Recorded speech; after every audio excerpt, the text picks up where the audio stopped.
Are you kidding me this whole time? Have this not been on this whole time? Get the fuck out of here. It was on my screen rolling. It said live. Are we not live? Did we just go over the... Oh my goodness. We have been doing this. Are you kidding me?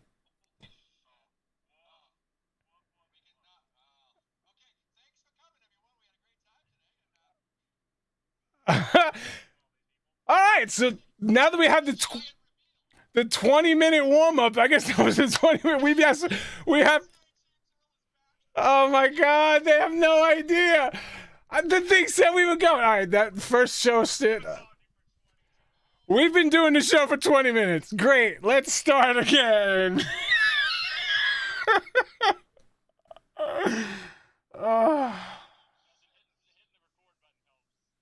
I hit the start streaming button on one thing, but I guess I have to hit it on YouTube as well. Oh my God. Hey there, what do you say there, world? Welcome to another incredible episode of the Racers Recap. This season we're doing the cast assessment for season 33. We are so excited about it that we've been talking behind the scenes for 20 minutes. So I'm using OBS and then connecting it to YouTube. I hit start streaming and it said start the broadcast, which was a separate button. So I did that. Anyway, who cares? James Earl's back. Well, let's get back to it. All right, so we got Joey. Joey's here, you know, I'm here, and we needed somebody to keep us in check, and nobody better than one of the original hosts of the Racers Recap, who's finally back, James Earl. Welcome back to the show. Yes, you're beautiful. Like, we've been talking about... More on that later. I cannot believe it's been going on for 20 minutes. No, stop saying you... Oh, fuck you. This is ridiculous. Oh, my God. Whoa. They're so... all right, let's see.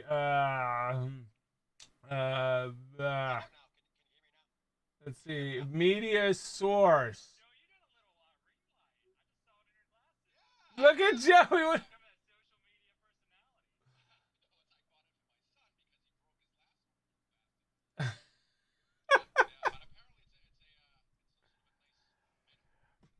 Oh my God. All right, so I'll get your audio. What the fuck? I got you though. I got you. It's a window capture, video capture, browser. Let's see. Okay. OBS project. All right. I'll get there. He said you're not supposed to hear. I'm just gonna repeat them. That's the way we're gonna do it now. No, I am gonna fix it, you cock nozzle. Default. Meter. What is that? Talk now? What? Yes. Hello. What? Hello. Sister. Hello. Broadcast stream. This is James Earl. Do your Clint Eastwood voice, James. Oh, I don't have that. I'm Should way be too gay for that. I'm way too gay. I'm way too gay for that. All right, is that better? Can you guys hear them now? Can you hear them now? Can you hear us now? Yeah, Justin, you have an echo. All right, I have an echo. Go eat a ball sack. Eat a ball sack. Eat a... How about that? Is it better now?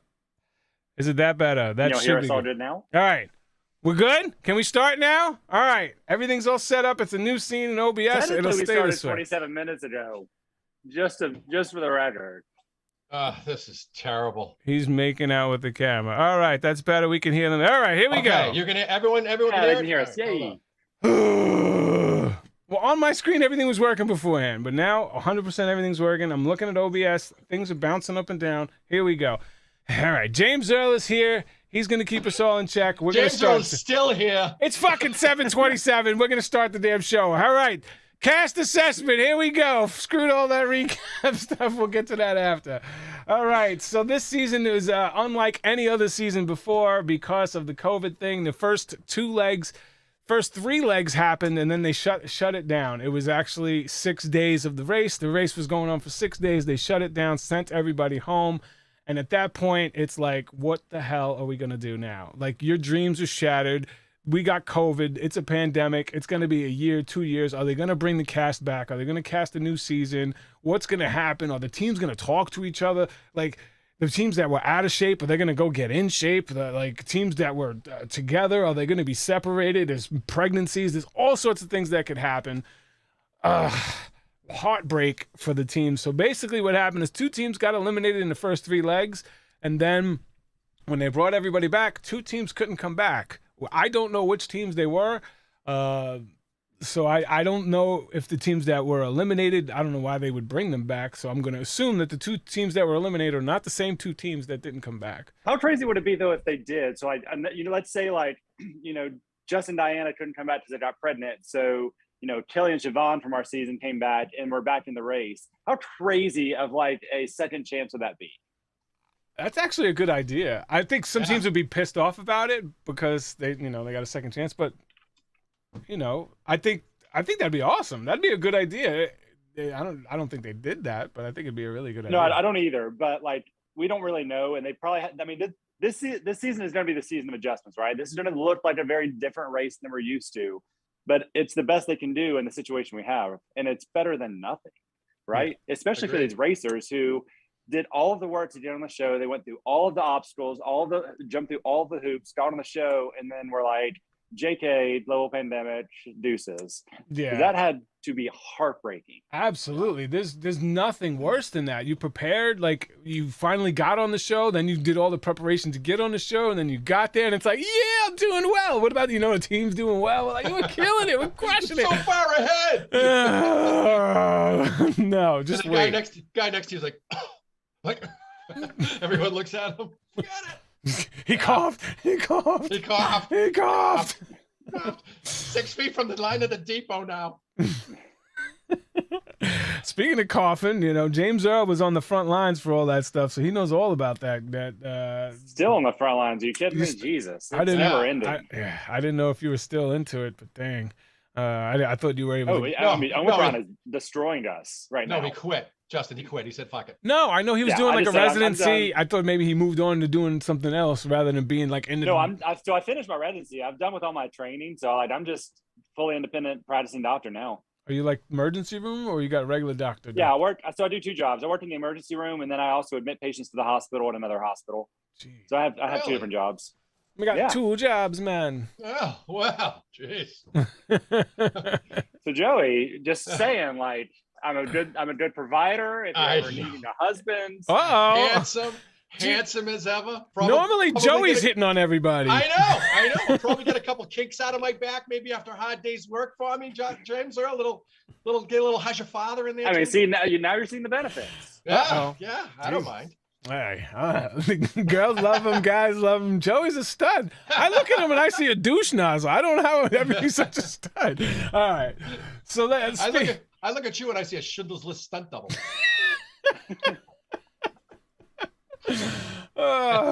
We went to the Schindler factory during our season. Did you? Oh, that's right.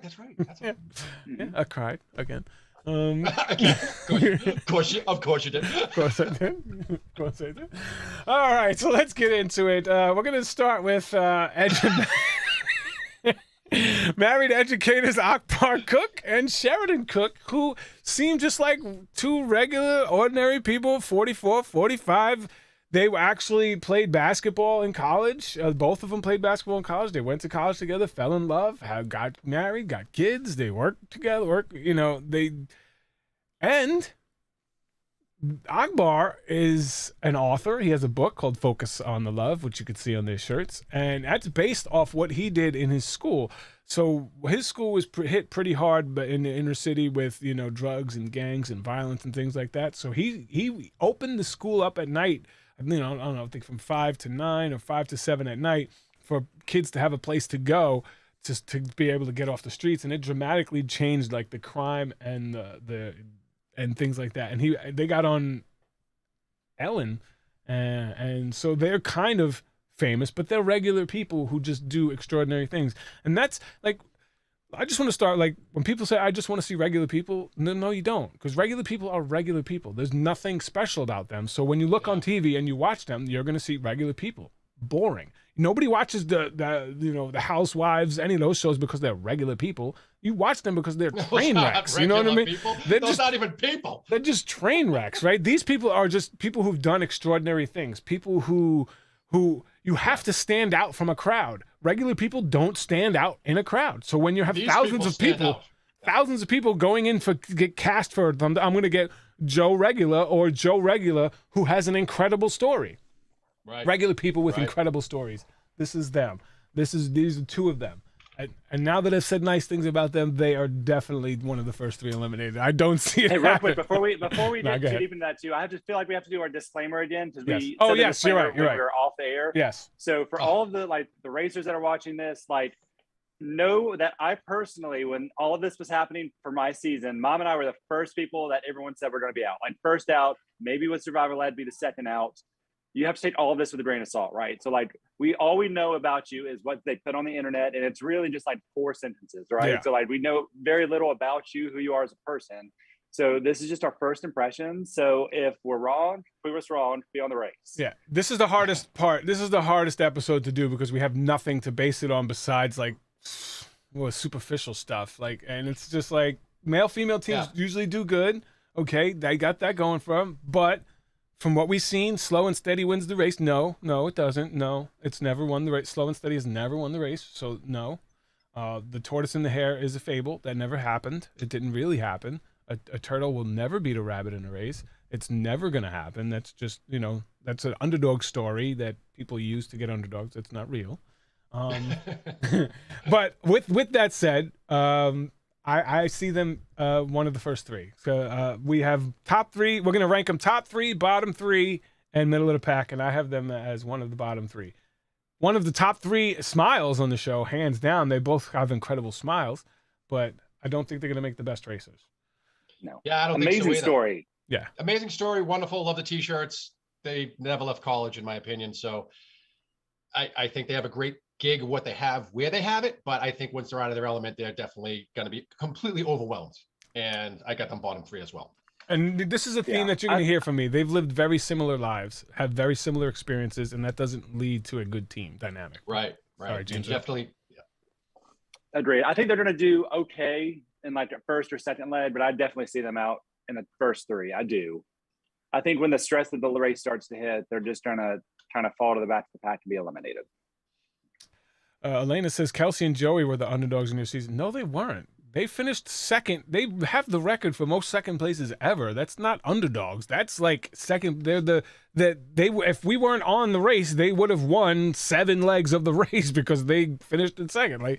They were one of the best teams on the race. The underdogs were teams like Denise and James Earl, the cheerleaders, the cheerleaders. Yeah, those are the teams that were the underdogs that nobody suspected. Like James Earl said, they ask you, who in this room do you think is not going to do well? And we all pointed. I forgot we were off air when I told that story. I'm about to tell that story again. So they I told it to Joey, but they set us all down before the race, the night before the race. And Bertram did us a little talk. And he's this is just amazing experience, but just remember, only one team can win. And then also remember, one team of y'all will be out first. So who's it going to be?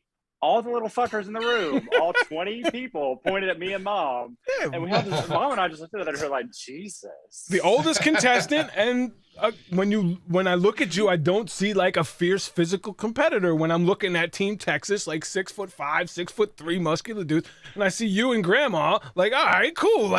She's my age. Well, yeah, Grandpa. But I'm just saying, that. So that's what I would say. Okay, I'm not scared of them, but as if you watched our season, literally the first task that we had to do, James Earl pushed me harder than anybody in that race, and I had a totally different respect for him. And once you talk to him, you realize he's the smartest contestant on the race. So two things that he has the physical and the smarts, and Denise had the life experience, and they trusted each other. Obviously, a mother-son team, it's very, very hard for a mother-son team to win the race because of expectations from mothers and sons. And you listen to me, I'm the parent type. That's very hard to overcome.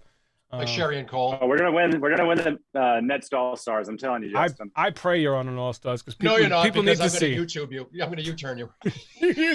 People need to see how strong of a player you are. Yeah. Bottom three for me. Bottom three for you, Joey. Yeah, oh yeah, definitely. Bottom Actually, three for you. Place I have him. Ninth. Oh, you've even placed them. Same. Oh, yeah. I have them in the bottom three. Okay. I said this twice already, but apparently we weren't on the air. What I did, just came in this ear. What I did was to the chat and the people listening was I just used their names, their age, and where they're from. I didn't use any pictures, backgrounds, or anything else. And based on that, I put them, like Justin said, middle of the pack, top three, or bottom three. And then after getting the limited information, seeing the videos, I kind of repositioned them. Some of them changed, some of them didn't, just based on their backstories and their experience. And some of them I was like, holy shit, just by the guy's name, I was totally wrong. But maybe I'm wrong about the background thing. But again, as everybody knows, including Hamstone, I suck at this. And we all admit it. And again, guys, if you're in the room, top 33 races, anyone else, don't take it to heart. Please just roll with it. James Earl, they shit on him. Justin shit on me. I listened to the same podcast. I was in the group and I'm like, fuck that kid. He doesn't know anything with his stupid ad. But yeah, so it's all a good fun. So, and again, we're all not very intelligent, except for Dr. James Earl. Yeah, I was about to say, well, me and you are. That we got him here to bring some intelligence and to keep us in line, so we don't step overboard, because we could be. I'm loving these compliments. I just need to come here weekly for the compliments. Well, I've always loved having you on the show, man. You're a great dude, and you provide a lot to the show. All right, so speaking of great dudes who have provided a lot, let's talk about these two American heroes. If you do not know who these two people are, I will say it in a better way than I did when we were off. Anthony Sadler and Spencer Stone are both 29 years old. They are childhood friends, both in the military. And if you don't know who they are, you could just bring up Netflix or one of your movie streaming services, and you could see that there was a movie made about them that was directed by Clint Eastwood. And Clint Eastwood, he does incredible movies. It's called the 1517 to Paris. It's about about a nice little train ride that three friends were having when all of a sudden a terrorist jumps on with a gun, a machine gun, a handgun, a box cutter, and was about to start shooting the thing up. The gun jammed, and then these two and another one got up, and what was the word? Was it "let's get him" or there was like a famous saying, yeah, get him. And they charged the dude who had a gun, charged him, knowing that their lives were in danger, and they actually tackled the dude, were able to restrain him. Not before, dude, one of them got cut up pretty bad. He got his eye cut, he got his arms cut, he got his finger almost cut off because the guy had a utility knife, he had a bottle of gasoline, he had loaded magazines. This is like a true American hero story, and they're such heroes that, like, Clint Eastwood didn't use actors. He used the real people in the movie. So I haven't seen it yet, but it's on our list. We're definitely going to watch it this week because I have a tremendous amount of respect for people who, there's fight, freeze, or flee, and you don't know what you're going to do until shit happens. Like, if you've never been in a fight, like, the first time you get hit, you fight, you flee, or you freeze. There's one of those. And these are people who fight. They get up and they fight. A lot of people freeze, and a lot of other people flee. And I think they have all the skills they need for the race. Like, they are going to be able to do stuff under the pressure. They're going to be able to think clearly when they're exhausted. I think they're going to handle all of the stress of the race that people aren't prepared for. Like your average person that goes to the race isn't prepared for. The thing that I worry about with them is the elements of the race, like the U-turn. Like they're going to be prime time U-turn candidates. Do you think so? Like if you don't know their backstory, looking at them, they don't look like tough guys to me. They don't look like American heroes just looking at them, right? They don't look like super jacked. I looked at them when again, based on two 29-year-old childhood friends from Sacramento, I had the middle of the pack. It was just, I don't know if they were black, white, Chinese, Middle Eastern, whatever. I knew it was Anthony and Spencer, 29 years old from Sacramento. That was it. So I said, typical, middle of the pack, 6th place. Then I saw that little video and I was like, winners. You got winners. Winner. They're well-traveled. They travel the world. They know how to do it. They know how to work in the Wow. They have military experience. They're highly intelligent. And like James Earl said, thinking quickly under pressure, not losing your shit is instrumental. The only thing, like I think James Earl said, if someone can U-turn them, but they might be someone like Matt and Redmond, who the U-turn just won't even matter. They'll just blow right by everyone anyway. Yeah. So, I don't know. That's how I got them winning, hands down. I got him right around 4th. That's the thing 5th. about the race too, though. It's one challenge, right? So if you have one flaw, one crack in your pair, like Matt and Redmond did with the video games. Can they dance? Can they sing? No, it wasn't. No, I'm just saying, like this. We were the video games, James Earl. Matt was in there for about 10 minutes. We were in there for 2 hours and 45 minutes. But it's just like a challenge, like a video game challenge, a dancing challenge, a singing challenge, whatever, a balancing challenge. Like it could be something that they just doesn't fit their skill set. And if it's a roadblock, it could just be one person doesn't have a specific skill that just crushes It could be, but overall, based on them, again, it's not them against the entire history of the race. It's just these other 10 teams. Yeah. So I think that they're going to be able to blow by people, even with the roadblock, even with, I don't know. I think they're going to you have them winning. Jeez. Winning. Where do you have them, James Earl? Where do you have them, James Earl? I have them 4th or 5th. I really think the U-turn's going to get them out, or like they're going to have that one fatal flaw. Yeah, they're going to be a great team. I think you're going to see them get top place 3-4 times. 100% agree with you. And I don't know if I said this after the restart, but after the layover, teams were flown on a private plane. It was only going to be on a private plane. They are not going to take any public transportation, so they're going to be driving themselves everywhere they need to go. The only people they're going to interact with have been COVID tested and vaccinated. So it's going to be a very different season. It's going to be all take place in Europe, in cities that were the lowest hit by the COVID pandemic. So you're going to see people not wearing masks and things like that. They definitely changed cities because they were supposed to go to like Italy and Greece and places that were hit really hard. So they made changes on the fly, and it's not going to be the same type of amazing race that you're used to, but it's an amazing race that happened during a pandemic. Like they were able to pull this off, and it's absolutely incredible. And I'm going to watch it with those lenses, and I hope you guys do too. All right. So when they're on the private jet, they're going to be let off the jet, like kind of like the same as they would from like a pit stop, like based on where they finished. So they're not going to have to rush through the airports. They're just going to be let off at certain intervals. All right. So me and James Earl have a middle of the pack, and you have them winning. Winning. Easy. Hands down winning. Hands down winning. Jeez Louise. All right. Arun Kumar and Natalie Kumar, father, daughter from Detroit. They're world travelers. They're super fans. They look very excited, very happy. Again, I always get in trouble when I say stuff like this, but a lot of like Asian people who grew up in that region,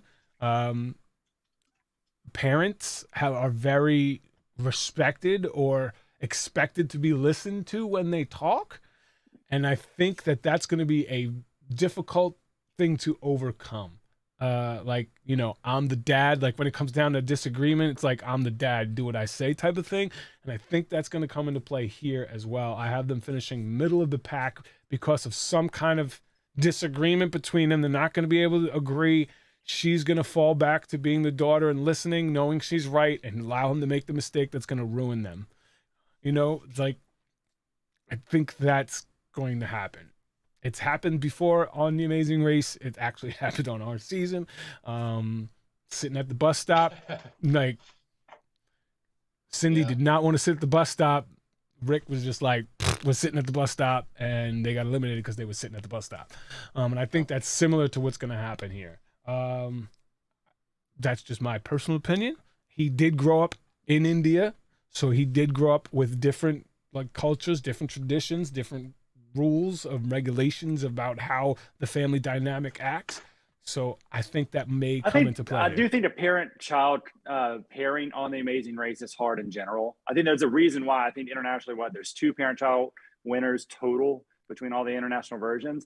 And I think it's because it's a weird dynamic, and it almost made me and Mom get eliminated way early. Oh my God. Like way early into it. And the best screenshot of the season. At 3. Yeah. When we like had almost that near call after that penalty, like we sat down and we were like, we just have to like be in this as partners. Like, I get that you're my mom, like outside of the race, you're my mom, you'll always be my mom, but like, here's a different story. So like, you have to break down that barrier, and you have to break down that barrier quickly. Yeah. And I think the successful parent-child teams are the ones that are able to do that. There's a reason why I think a lot of parent-child teams go out quickly. And unfortunately, I see them kind of in that like lower middle third in the race. So I'd really see them going like 7, 8, 9, somewhere in that range. Wow. Wow. Joey, what do you think?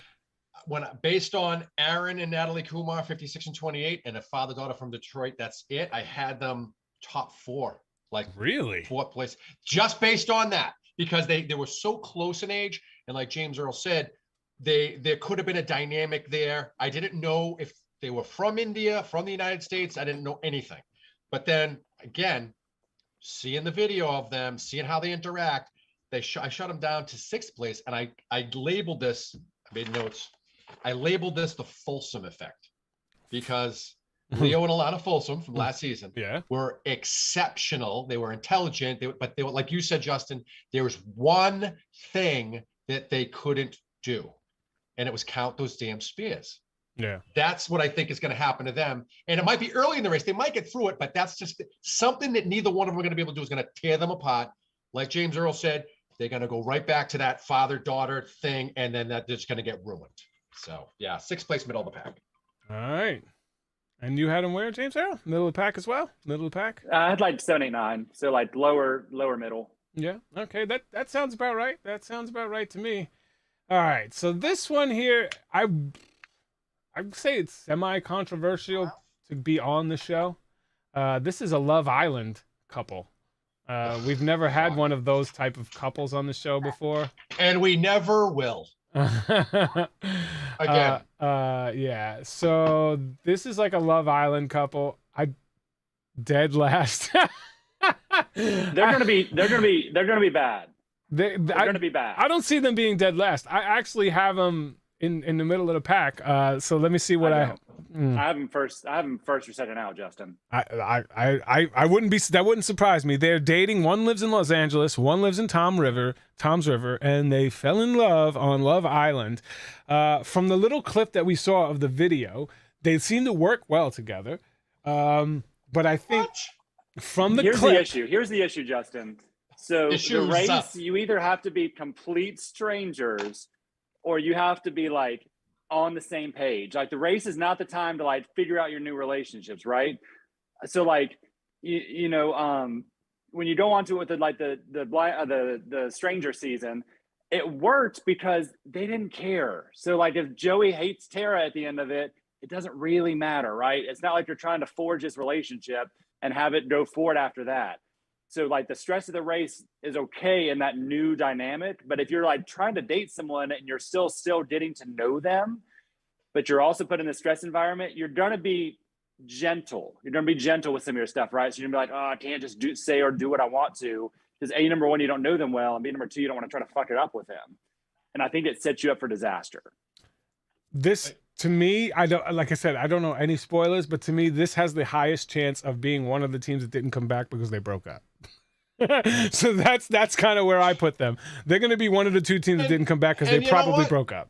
Yeah, and shame on them for just because they broke up and they're not going to take the chance of a lifetime. That's why I wrote Love Island. Really, 23 and 25-year-old two people. One's from LA, trying to probably make something of herself. probably I don't know, working in a restaurant somewhere. She's an The Instagram guy model. from New Jersey, she's pretty, pretty girl, Yeah. great.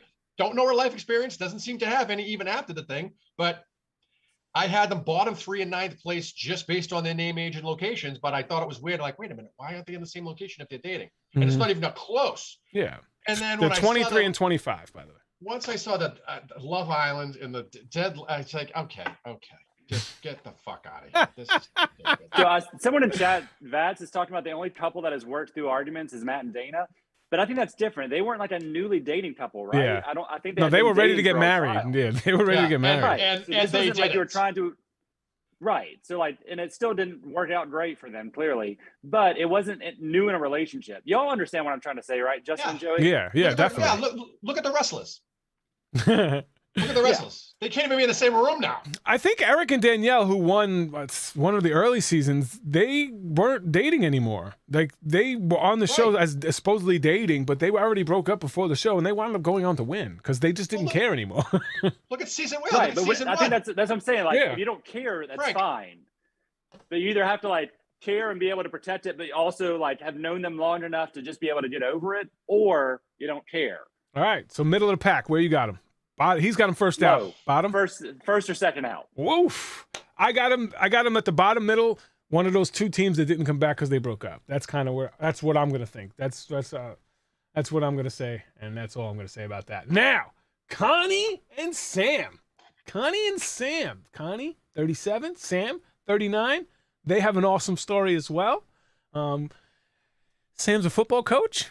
Let me check my notes here, just so I don't mess up. From Charlotte, North Carolina, super competitive. He had a kid in his school who he found out was homeless, and him and his brother or sister were homeless, and he wound up talking with his wife, having them stay with him, and they actually lived there. And the kid didn't play football. He got the kid into playing football. He became the quarterback, and they eventually went on to win their first championship that the school has ever had in 60 years. Like, this team was like not good at all. And new coach comes in, new quarterback comes in, new system, new love, new prep, and they went on to win the championship. Yes, this is like definitely a movie ready to go. What was that? No, they just did the movie. What's his name? The Green Mile there. Whatever the fuck it's called. The Green Mile. The Blind Side? The Blind Thank Side? you. Yeah. 3 words, starts with a. It's very similar. Very similar. Both have black people in them, so It's football. They do have black people in them. Yeah, it's football, James Earl. It's sport. Yeah. It's not. the Green Mile is not about football. No, know, but it's just just a giant black guy in it, right? Joey. You see, I love you, man, but Jesus, this is. I have them as top 3 potential winners. I have them in my top 3. I think that he's super intense, super competitive, knows how to coach. She doesn't have the most, she may not be the most competitive, but I think he's a coach at heart, and he coaches kids. It's not like coaching adults, which is different, where you could just be a jerk. Like, coaching kids, you got to be able to see what it is, how it is that they learn well, and be able to talk to them in a specific way to get them motivated. And they have huge hearts, obviously adopting kids into their home, huge hearts, brain on his shoulders, super intense. She's way more mellow, so she's like the Diana to the Justin, where he's intense. She's she can calm him down. I think they're gonna be really good. I have them top 3.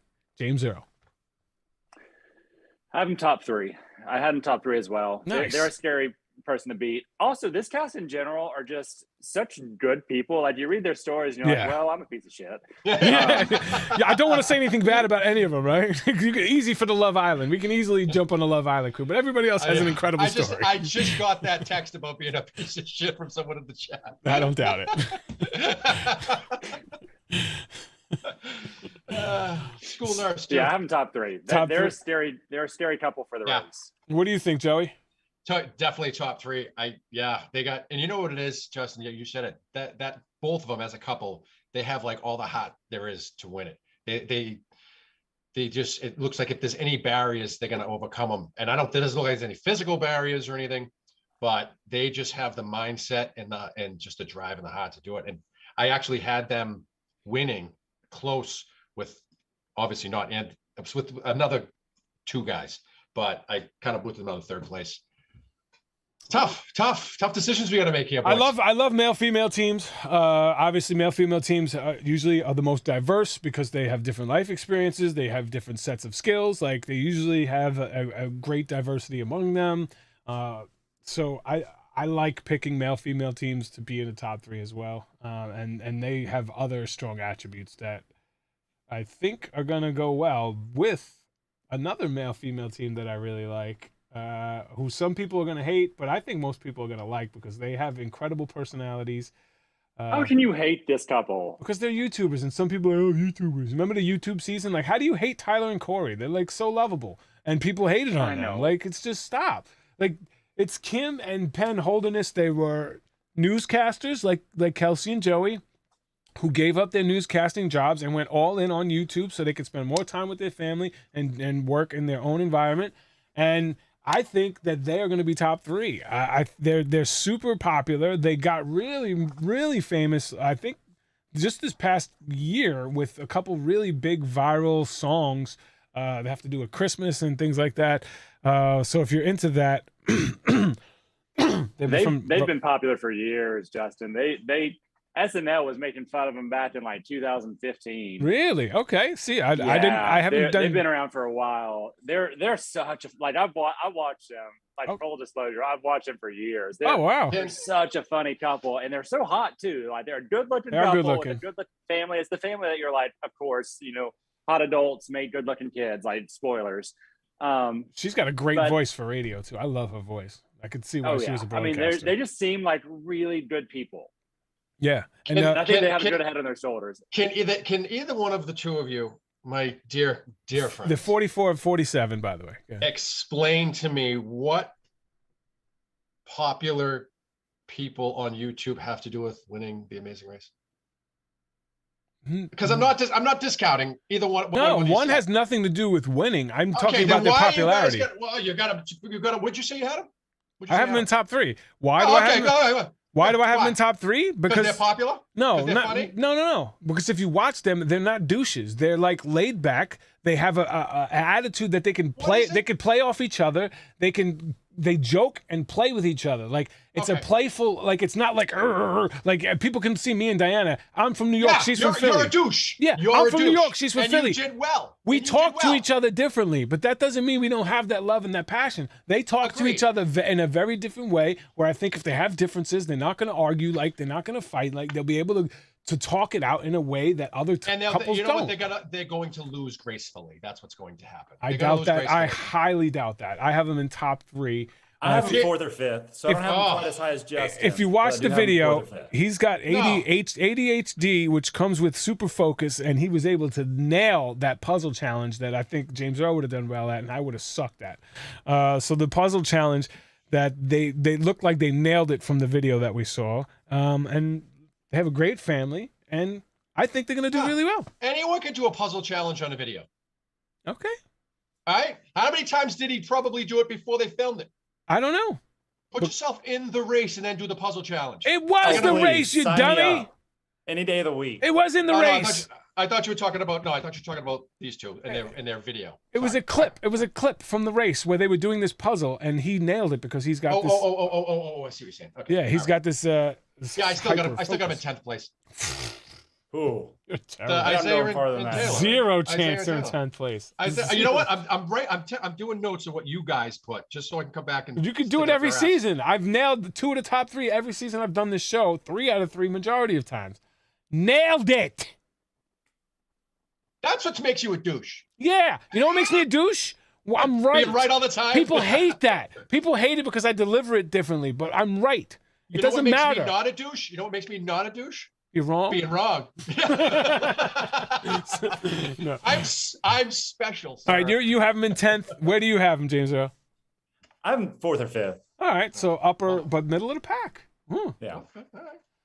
All right. As someone who came in 5th, I like to think of that as more of upper pack, but you do you. Well, I mean, 5th and 6th is like literally middle of the pack. Like there's 11 teams. Yeah. But it's 10 legs. Okay. What? Half of 10 is. Like... All right. All right. So this is Lulu and Lala, that's their AKA names. It's Maria Elena and Marissa Gonzalez, both 37 years old, from Bergen, New Jersey. They work in radio, which I love. As an 18-year radio vet, they're at KTU, one of the best stations in the country.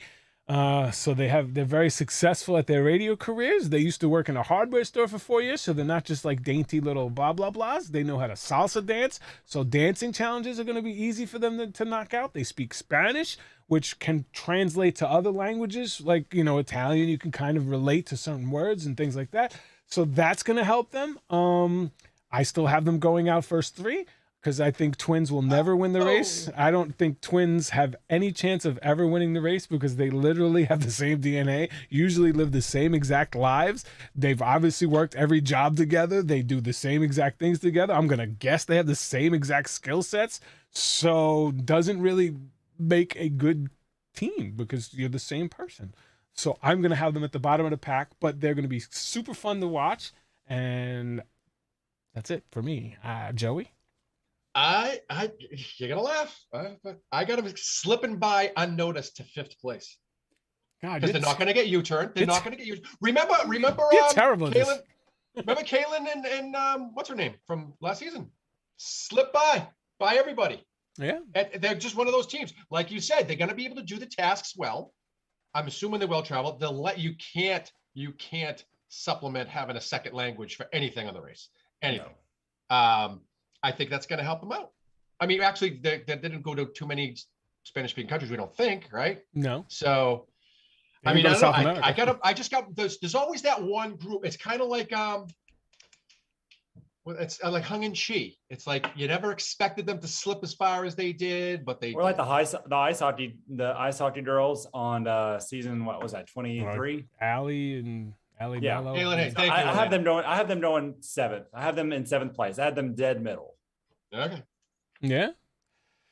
And you have them upper? Yeah, I have them definitely. I'm in 5th. One of the first 3 out, probably the first out. Like, I don't know. Like, they're just twins. Like I don't think twins do well, and that's just me, or just all the studying I've done. And typically they don't. In history, they have not done well. Yeah, I know. Well, this is a very historical year, Dr. Curley. I'm just saying. I don't know if I can fit these two in the same frame. Michael Norwood and Mo Badger, 36 and 42. They are singing police officers from Buffalo, New York. And obviously you can look at Michael. He was a European basketball player. He's also like a bodybuilder. He lost 50 pounds just to come on the show. And you could see towers over his buddy. They have great personalities. Obviously, he's super strong. They can sing, so the singing challenges will be good. I don't know if they could dance. If you believe the stereotypes, then yes, they can dance. But I think that they're going to be one of the first 3 eliminated as well. Really? Yeah. Do you really? Yeah. Wow. I let me see. Do I have them? Yeah, I have them, the twins, and the Cooks as my bottom 3. Wow. I have them in my bottom 3. It's kind of like why? Well, because they're cops and you hate cops. Yeah, that's it. No, I think his size is going to be a detriment. I know that the Globetrotters have had problems where they couldn't even do challenges because they were just too big, and I think and 60, but they were literally too heavy for certain challenges. Yeah. Big Easy had to let Flight Time do it. So like it may be a skill that he has, but a challenge he can't do because he's too big. So it's going to have to rely on Mo. So I think it's going to be a situation where Mo is going to have to do something because Michael can't do it because he's too damn big, but he has the skill set to do it. And I think that's going to hurt them, and that's going to get them out early. I didn't think about that angle, and it's a true angle. And roadblocks are the most frustrating part of the race in general. The most frustrating part of the race. It's a great angle I didn't think about. My brother said Dwayne Johnson and Kevin Hart. Oh, that'd be a great dynamic. I'd love to see them 2 run, but I would never pick Dwayne Johnson and Kevin Hart to win the race. James Earl, where do you have them coming in? I had them in 8th place. Wow. I'm just 8th place. Oof. Jesus. I had him again, just based on the limited information. I had him top 3, 2nd place, but now I have him in 4th after a slip up. I adjusted. I wasn't thinking about the size thing. I was thinking of it as more of a positive thing, but I didn't really think of it like that. I Maybe. I don't like, know. He's a different 6'5" than like, Tanner was on our season. Tanner was like slender built. This dude is so jacked. He's man. a monster. He's like, but he's like the Hulk. Yeah, I again, because they're police, and of course I do have an affinity for police officers, obviously. Obviously. I think they I thought because of where they're from, what they do, the little side gig with the singing and everything, I'm like, okay, these guys just aren't like rah cops. They're kind of like a cop like me, who they have like stuff that not a cop mentality type of thing, and that would carry you a little further. Okay. But I don't know. I know, like there's another show that I like to watch, Justin. I think you do too. Naked and Afraid. That it had a few cops on there, and they never ever do well on it. They're usually up within the first few days because of the cop mentality. And maybe someday there'd be a cop on there who could shake that. And we'll see. We'll see when maybe someday. I don't know when you get on. And there goes the chat. All right. They might have been on Ellen. I didn't do too much research, but that sounds like the type of thing that Ellen would have on, like singing cops. I don't know. I've never watched Ellen. Well, you're silly, because Ellen is a great show. Oh yeah, she's awesome. And where did you have him, James Joe? Where did I have them? I had them in 8th. 8th? Okay, so more towards the bottom of the pack there. Yeah. All right. So sorry. Keep going. My son hates me. Hold on. All right. Oh, just when we get the typical pretty girls of the season, our boy's gonna go. All right. So I think he knows his audience. All right, Raquel and Kayla, there are flight attendants from Chicago and Florida, respectively. They look like they're in great shape. They look like they have a very happy outlook, which I think is good on the race. But flight attendants, I think that's an overrated skill that people think is going to help them on the race. That doesn't really help them. Well, especially this season, right? So you're on a charter flight this season, so that helps them not this season. It's definitely not going to help them. I do think they're going to be a surprise team. My gut is telling me that they're going to make top 3. Wow. I feel like I know. That's just my gut. There's something about them that I think they're going to surprise us. Well, I think, I have the middle of the pack. They're 30 and 31, so they're young. They're in good shape. They have well traveled. I think that's going to help them get through the first couple legs. I just don't think they have enough life experience. That's just my random life experience to really have all of the skills that it takes to win the race. That I don't. They could be like a Krista and Tiffany, where they could do really, really well, but they're not. They're going to fall just short. But I have them in middle of the pack. They could be fun to watch. Joe, you missed it. I said I think they're a surprise top 3 personally. Woo! The flight attendants, Raquel and Kayla. Joey, what do you think? Nothing jumps out about them. They're not really even. They're friends that they met in training, so they're like, what are they? Text and email friends? They've known each other, I think, 3 years. Okay, I've known you for 5 years, but have we ever hung out? No, I would never hang out with you. I wouldn't hang out with you either. But still, again, I don't know how you and I would interact together, even though, you know what I mean? It's just they're kind of me and you run the race together. That would be a shit. Jesus, that's just chaos energy. That'd be a shit show.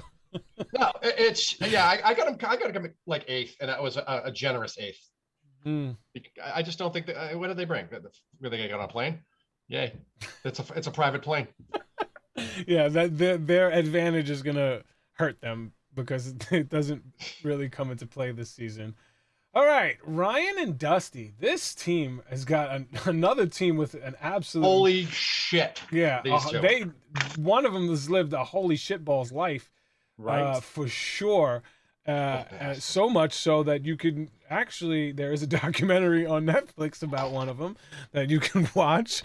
That my wife, I think there's a 2020 special, a 48-hour special. If you don't know, they're best friends from Columbia, Missouri. And Ryan Ferguson, who's now 37, spent 10 years in prison, wrongfully accused for murder because, cops. So no, he was in prison for 10 years for murder. He was at 17 years old when the murder supposedly happened. It took 2 years, but he spent the ages of 19 to 29 in jail for a murder he didn't commit based on somebody's dream. What? She dreamt. The girl that they had in court dreamt, because she was so plastered, she dreamt that there was these two guys. Like it was not him, it was him and another guy. That's what. And there was a jury. Again, people, this is the police. I know. Lawyers and juries. Yes, it's lawyers. So listen, they brought in the sketch. Jury? So check this out. They had the sketch that came in, right? And during the whole jury, the whole thing, you know how you ask somebody, like, can you identify this person in the courtroom? Never asked him that, never asked her that at all. She never said that was like pointed to that dude and said, that's the dude I saw. She had the sketch, and the sketch looks like this guy, and like, this was the guy. Like, he was in jail for 10 years, bro. 10 years. He's a motivational speaker now, but like, you put me in jail for 10 years, there's no way I'm coming out smiling like that. Like, I'm going to be a beast. I'm going to be an animal. I'm in there for 10 years. I'm probably going to be dead. Like, there's no way that I come out with a positive attitude about life if you put me in jail wrongfully for 10 years, from 19 years old, like just starting his damn life. Really, it started at 17. I mean, he was accused when he was 17. Yeah, he was accused when he was 17, went through 2 years of garbage, then 10 years in prison, like, and finally gets out and has an incredible like outlook on life. Like, it's absolutely. I mean, a third of his life was in prison at this point. Yeah. So life experiences, like, over someone's dream. It's crazy. It's absolutely crazy. Yeah, Diana can't wait to watch this. Like, oh, Diana's in chat. Hey. Diana. That being said, if they don't U-turn Anthony and Spencer, they're gonna U-turn Ryan and Dusty. Like, these guys look jacked. They look like, they're best friends. Like, this is the team that I would probably U-turn if we ever felt like we needed to U-turn somebody. Here we go. My actions speak, right? I said everything. I backed it up. The only reason I used the third U-turn, that I told you, so I could be in the record books. We were the first team to ever use the third U-turn, and we How many 10th place finishes have you had? Huh? How many 10th place finishes have you had? None. None? 9? 9. 9? Yeah. It's 9. 9, 1, 2, 1, 2, 1, 1, 1, I'm concerned with a 9. Oh, you forget all the 1, 1, 1, 1, 1. Oh, sorry. Yeah. We don't remember the good things. You only remember the bad. Eat a dick. So no, they were childhood friends. So I think they have a tremendous amount of respect for each other. I don't think they're going to be like one of those teams that's going to be bickering and arguing with each other. He's a motivational speaker. He knows how to pump up his teammates. He's been through hardships. He can get through the tough times. I don't think there's anything on this race that's going to get him frazzled. And I have them as top 3. I have them in my top 3. I have them in 6th place. U-turn is going to be the death of them. That could 100% be a factor, but you have to beat them. You have to beat them to the board to U-turn them. Yeah. You got them top 3, Justin? Yeah, I have them in top 3. That's my top 3. Justin, I will point out though, you're using that from personal experience. The race has changed with the U-turn board since we've been on the race. That's true. Quite a bit. It is like the way they designed the U-turn board now. It's not how it should be. You're right. So a lot of the times it's kind of early in the lead. It's just random luck who can get there first, not who's doing well in the lead to get there. I think if you took the season's 27 cast and put it in the current race, I think you and Diana would be in trouble because of the way the boards are set up. We wouldn't have won as many legs, but we wouldn't have gotten eliminated from any of the U-turns. You would be in trouble. You would have gotten U-turned by the way the boards are set up. That's absolutely. I wouldn't doubt that we'd get U-turned, but I don't think that there's any one of those U-turns would have been pushed us far enough back to get eliminated. But yes, I agree that if the way they change the race, the U-turn board should be after a task, not before the tasks, where it's like, yeah. But with that said, I still think top 3. You think middle of the pack because of U-turns, Joey? 100%. I originally had them top 3 winning, and then I bumped them to 2nd place. Second? Yeah. There's a lot of. I don't really take the U-turns into consideration that much because so many people are afraid to U-turn the good teams because if they figure they survive, they're going to get hammered. And it's usually only the bad teams that U-turn anyway. So I think this is a perfect example. Well, not all the time. Let me I would say tell that to Seth and Olive. Olive, yeah. No, yeah. Seth and Olive. Yeah. Yeah. Okay. Yeah. But that was a double U-turn. It was the top 2 teams who got U-turned. So that was definitely one of the top 2 teams going home, regardless. And almost because of Floyd's fuck up with the passport, that almost didn't happen. So that was like 4 minutes for him to find his passport. And I was like, ah! So because I knew we were dead. So, but yeah, I think them and Spencer and Anthony, they're going to be so far ahead that people are going to, as you guys know, when they're on the race, you don't know where anyone is. They're like, are we going to U-turn these people and have them worried about them already beyond us, and then they catch wind of it? I think people are just going to run their race, and there's so many non-elims this time. I heard, I guess, I don't know. Well, I mean, if they have to get a couple episodes in, I mean, the two teams didn't come back, so yeah. So there's going to be 2 more non-elims. I think one extra one, but yes. Yeah. So I got them second place. Okay. I agree. They got the drive, that's for sure. I agree. They got a top. I have them in my top 3 as well. So now we got Taylor Green-Jones and Isaiah Green-Jones. They are husbands, 38 and 31. They're also YouTubers from Portland, Oregon. They have a great outlook, very happy, incredible smiles. I think they'll work well together. They don't look like the type that's going to be bickering and arguing, but again, I have them middle of the pack. Very similar life experiences, spent a lot of time together, so a lot of the same experiences. And I think that could eventually become a detriment to them. And I have them in the middle of the pack. They'll be strong enough and charismatic enough to get by the first couple legs for sure. And then that's when you find out who the teams are. After the first couple legs, when everything starts to kick in and you're tired and you make decisions, that's when you find out what teams have done their homework and what teams haven't. And nothing from them says I'm going to win the season. So that's why I don't have them in my top 3, but I don't see them going home in the bottom 3. So have them in the middle of the pack. James, bottom 3. Bottom 3. Well, why? Just the vibe for me, like they just seem like a couple that's in love that really just wants to have this fun experience together, which is awesome. The race is a lot tougher than that. Yes. And I'm not sure they entirely realize how stressful the race is. If that makes any sense. It's hard to give more than just that. My gut is telling me that. But that's what my gut's telling me.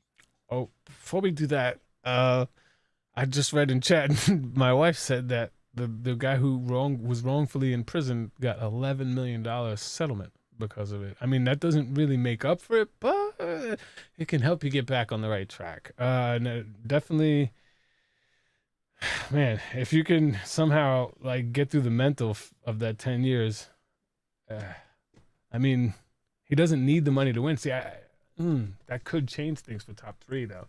People who don't need the money.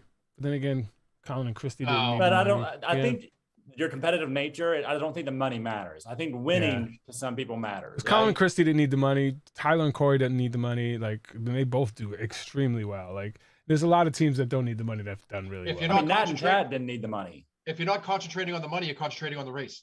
Right. Yeah. Yeah, I mean, to me, you saw it broke me in the first leg. Like, my only chance to ever get $1 million, I thought was gone in the first leg. I was broken. I I literally broke on television. Like, yeah, that was great. Yeah. Awesome.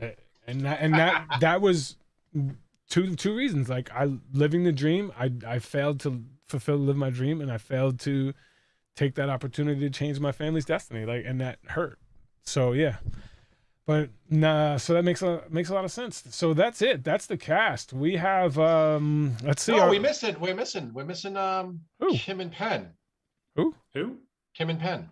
We talked about them. You made fun of us because we liked them so much. Oh, I was talking about Taylor and Isaiah.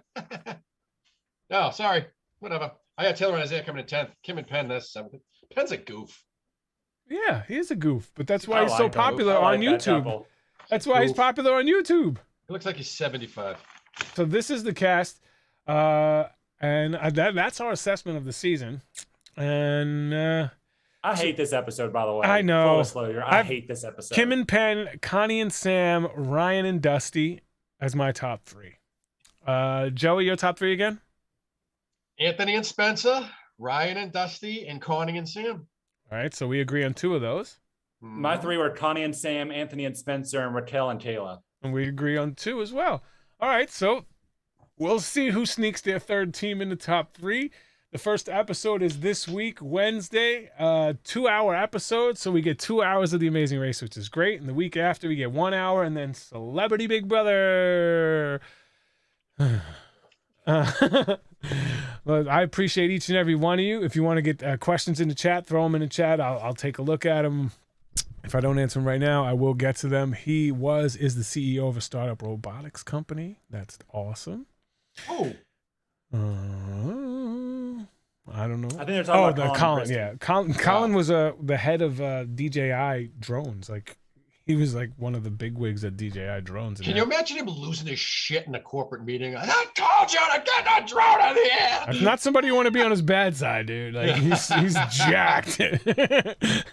He's in incredible shape. And if you've ever watched any of his social media, you see he lives the life, man. Yeah, he's a good kid. And they got a good head on it. He's the epitome of changing your life. Like, yeah. If you see Colin from the first time to Colin in the second time, and you don't get inspired that you can actually change like a completely 180 your life, then you're not watching.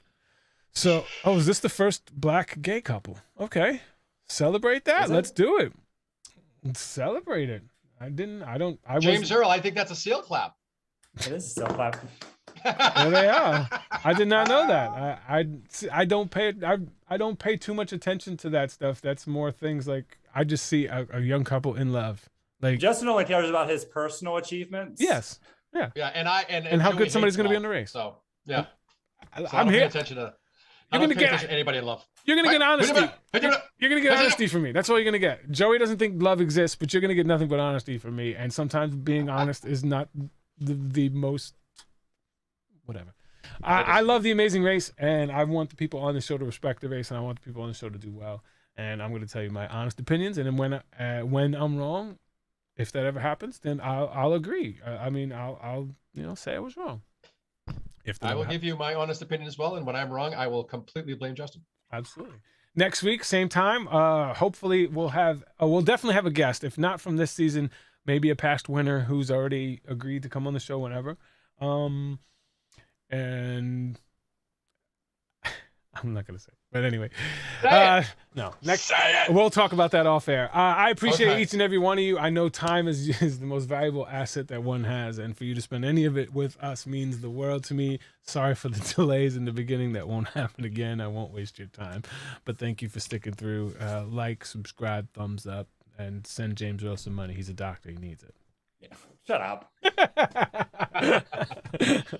Love you guys. Later, guys. Bye, y'all. I was waiting for the bye.